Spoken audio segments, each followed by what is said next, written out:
Hello friends, আপোনালোকক নতুন video এটা লৈ স্বাগতম জনাইছো। আজি মই শিকাম আপোনালোকক এই ইফেক্টটো। এই ইফেক্টটো আমি ক্ৰিয়েট কৰিম। তিনিটামান ইফেক্ট ইউজ কৰি আফটাৰ ইফেক্টত এই ইফেক্টটো ক্ৰিয়েট কৰিম। আৰু এতিয়া কথাটো হৈছে ভিডিও মই বহুত দিন দিয়া নাছিলোঁ কাৰণ এটাই কথা আছিল যে মোৰ গা বেয়া আৰু মেইন কথাটো হৈছে যে ভিডিও এটা দিয়াৰ লগত আমাৰ এনেকুৱা নহয় যে আমি কম্পিউটাৰত বহিলোঁ কিবা এটা শ্বুট কৰি পিনে আপোনালোকক দি দিলোঁ, সেনেকুৱা নহয়। মই বহুতখিনি ৰিচাৰ্চ কৰোঁ, প্ৰেক্টিছ কৰোঁ, তাৰপিছত আপোনালোকক এটা ভিডিও ক্ৰিয়েট কৰি দেখাব পাৰোঁ। কাৰণ অতি সহজে কৰা বস্তু নহয়, যিহেতু ইয়াত যিমানখিনি থাকিলেও মেথছ বুলিও ক'ব লাগিব, সেনেকুৱা বস্তুবিলাক থাকিব লাগে, ইকুৰেচি থাকিব লাগে বা তাৰ ভেলুবিলাক আপোনালোকে পাৰফেক্টলি জানিব লাগিব, নহ'লেতো ইফেক্টটো পাৰফেক্টলি ক্ৰিয়েট নহ'ব। এতিয়া দেৰি নকৰি আমি সেই ইফেক্টটো কেনেকৈ ক্ৰিয়েট কৰিব পাৰোঁ তাকে চাওকচোন।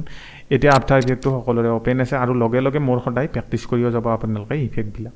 এতিয়া নিউ কম্প'জিশ্যন আছে, ইয়াৰ নিউ কম্প'জিশ্যনত আমি ক্লিক কৰি এটা কম্প'জিশ্যন বনাম, ডিউৰেশ্যন 10 ছেকেণ্ড, 1920 1080 ৰেচিঅ'। আৰু ৰেচিঅ' মানে কি জানেনে, পিক্সেল। সদায় ফুল এইচডিটো 1920 1080 চলে আৰু যোনটো HD থাকে এইটোত 1280 720 থাকে আৰু 4K অকণমান বেছি থাকে তাত কৰি। এতিয়া কি হ'ল, ইয়াতে মই কমটো লিখিম ৰেণ্ডাৰ কম্প আৰু ইয়াতে 30 FPS দিছোঁ, ডিউৰেশ্যন 10 ছেকেণ্ড দিছোঁ। বেকগ্ৰাউণ্ডটো বাৰু ব্লেকে হৈ আছে যি কি নহওক। ইয়াতে আমি প্ৰথম টেক্সটটো ল'ম, লৈ পিনে ইয়াতে লিখিম হেল্ল' এভৰি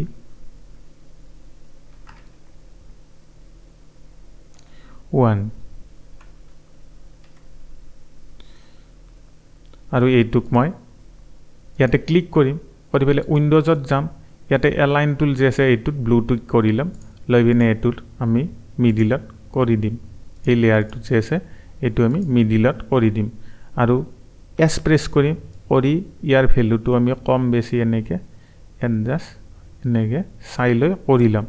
আৰু এইটোক এতিয়া আমি কি কৰিম, ডুপ্লিকেট কৰিম, কণ্ট্ৰল D কৰি আমি এইটো তললৈকে লৈ আহিম আৰু কণ্ট্ৰল D প্ৰেছ কৰিম, এইটো আমি তললৈকে লৈ আহিম। কণ্ট্ৰল D প্ৰেছ কৰিম, তললৈকে লৈ আহিম, কণ্ট্ৰল D প্ৰেছ কৰিম, তললৈকে লৈ আহিম, কণ্ট্ৰল D প্ৰেছ কৰিম, তললৈকে লৈ আহিম। আৰু এতিয়া আমি এইকেইটাৰ যোনটো ডিষ্টেঞ্চটো সেইটোকেইটা মেজাৰ কৰি পিনে আমি চাম কিমানখিনি ডিষ্টেঞ্চকেইটা মিলিছেনে নাই। এতিয়া গোটেইকেইটা টেক্সট লেয়াৰক চিলেক্ট কৰি আমি মিডিল কৰি দিম, এনেকৈ গোটেইকেইটা মিডিল হৈ যাব। এতিয়া আমি কি কৰিম, এই যোনটো স্কেল আছে এইটো স্কেল ইফেক্টটোত আমি এইখিনি টিপি ক্ল'জ কৰিম, কৰি পিনে ৰাইট ক্লিক কৰিম, নিউ ইয়াতে চলিড আছে, এই চলিড লেয়াৰত আমি যিকোনো এটা ধৰি লওক মই ক'লা কালাৰ এটা দিয়ে অ'কে কৰি দিলোঁ। বৰ্তমানৰ কাৰণে এইটো বেকগ্ৰাউণ্ডত থৈ দিলোঁ, দি পিনে এই গোটেইকেইটা লেয়াৰক চিলেক্ট কৰিলোঁ, ৰাইট কৰিলোঁ, ৰাইট ক্লিক কৰিলোঁ, তাৰপিছত প্ৰিকম কৰিলোঁ। ইয়াতে আমি লিখিম টেক্সট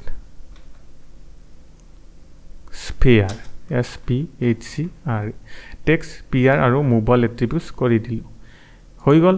এতিয়া এইটো লেয়াৰক ডাবল ক্লিক কৰি অ'পেন কৰিলোঁ, এই কোনকেইটা টেক্সট লেয়াৰ আছে এইকেইটাক চিলেক্ট কৰিলোঁ, কৰি পিনে ৰাইট ক্লিক কৰি প্ৰিকম কৰি ইয়াতে লিখি দিম টেক্সট, অনলি টেক্সট, মানে এইটো আমি গম পাম কোনটো কি লেয়াৰ কৰি দিলোঁ। এতিয়া কি হ'ল, ৰেণ্ডাৰ কমত যাম, এটা লেয়াৰ আমি দেখা পাম, এইটো টেক্সট স্ফিয়াৰ লেয়াৰটো।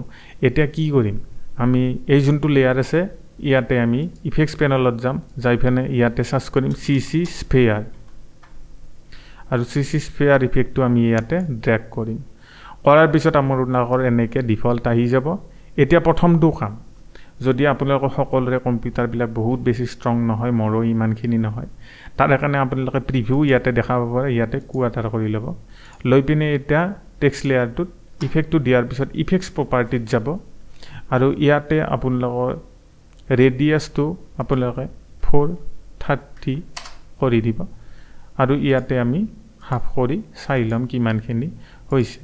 হোৱাৰ পিছত এতিয়া আমি কি কৰিম, লাইট ইণ্টেনচিটি 5110 ৰাখিম আৰু যোনটো ইয়াৰ লাইট হাইট ইয়াতে 100 কৰি দিম, দি পিনে ইয়াতে আমাৰ যে আছে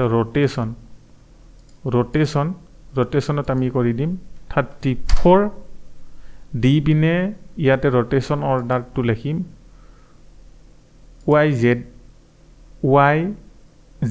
YZX কৰি ইয়াতে 34 কৰি দিম। এতিয়া কি কৰিম, একদম প্ৰথম ফ্ৰেমত আহিম, আমি এটা কি ফ্ৰেম দিম, Y ৰোটেশ্যনত লাষ্ট ফ্ৰেমত যাম, ইয়াতে কৰি দিম 3, দি পিনে আপোনালোকে চাব আপোনালোকৰ এনেকৈ বলটো ৰাউণ্ড হৈ মানে ৰাউণ্ড ঘূৰিব ধৰিব এতিয়া আমি কি কৰিম নিউ লেয়াৰত যাম ইয়াতে সলিড লেয়াৰ সিলেক্ট কৰিম কৰি পিনে যিকোনো এটা আমি ধৰি লওক হোৱাইট কালাৰ ললোঁ লৈ পিনে এইটো বেকগ্ৰাউণ্ডত দিলোঁ এতিয়া চাব আপোনালোকৰ এনেকুৱা এটা ইফেক্ট আহিছে এতিয়া মই কি কৰিম ইয়াৰ মই কালাৰ চেঞ্জ কৰিব খুজো গতিকে কি কৰিম FI এই ফিল ইফেক্টটো আমি ইয়াতে ড্ৰেগ কৰিম কৰি পিনে ইয়াত আমাৰ কালাৰ দিম ডাৰ্ক ব্লু টাইপ দি পিনে ওকে কৰি দিম তাৰপিছত কি কৰিম এই যোনটো ফিল ইফেক্ট আছে এইটো কন্ট্ৰোল সি প্ৰেছ কৰিম মানে এই যোনটো ফিল ইফেক্টছ আছে এটুত এইখিনিত ক্লিক কৰিম হোৱাইট হৈ যাব কিবোৰ্ডত কন্ট্ৰোল সি প্ৰেছ কৰিম টেক্সট ফেয়াৰ লেয়াৰটো ওপেন কৰিম আৰু ব্ল্যাক সলিড লেয়াৰটো যি আছে এইটোক সিলেক্ট কৰি কন্ট্ৰোল ভি প্ৰেছ কৰি দিম তাৰপিছত বেকগ্ৰাউণ্ডটো এনে সিলেক্ট হৈ যাব ধৰিব এটা চাব আপোনালোকৰ এনেকুৱাকৈ এই টেক্সট যোনটো স্পেয়াৰ ইফেক্টটো এনেকৈ ক্ৰিয়েট হৈ যাব যদি আপোনালোকে ইয়াৰে টেক্সটৰ কালাৰবিলাক চেঞ্জ কৰিব খোজে তেতিয়াহ'লে কি ক'ব টেক্সট লেয়াৰৰ ভিতৰত যাব ইয়াতে টেক্সটবিলাক সিলেক্ট কৰিব আপোনালোকে এনেকৈ ধৰি লওক মই এইটোৰ কালাৰ দিলোঁ ইয়েলো সেকেন্ডটো সিলেক্ট কৰিলোঁ কৰি পিনে ইয়াত ধৰি লওক কালাৰ দিলোঁ গ্ৰীণ তাৰপিছত 3 নম্বৰটো সিলেক্ট কৰিলোঁ ইয়াৰ কালাৰ দিলোঁ ৰেড এনেকৈ আমি গোটেইকেইটা কালাৰ আমি বেলেগ টাইপ দি ল'ম তাৰপিছত আমি এই যোনটো ৰেন্ডাৰ কমটো আছে এইটোত আমি চাম আপোনালোকৰ টেক্সটবিলাকৰ কালাৰবিলাকো বেলেগ আহিছে এনেকৈ এই ইফেক্টটো ক্ৰিয়েট কৰা হয় যদি আপোনালোকৰ কিবা অসুবিধা আছে কমেন্ট কৰি জনাওক মই শিকাই দিয়াৰ কাৰণে ট্ৰাই কৰিম আজিলৈ এইখিনিয়ে থেংক ইউ আৰু টিউটৰিয়েলটো ভাল লাগিলে লাইক এটা কৰি দিব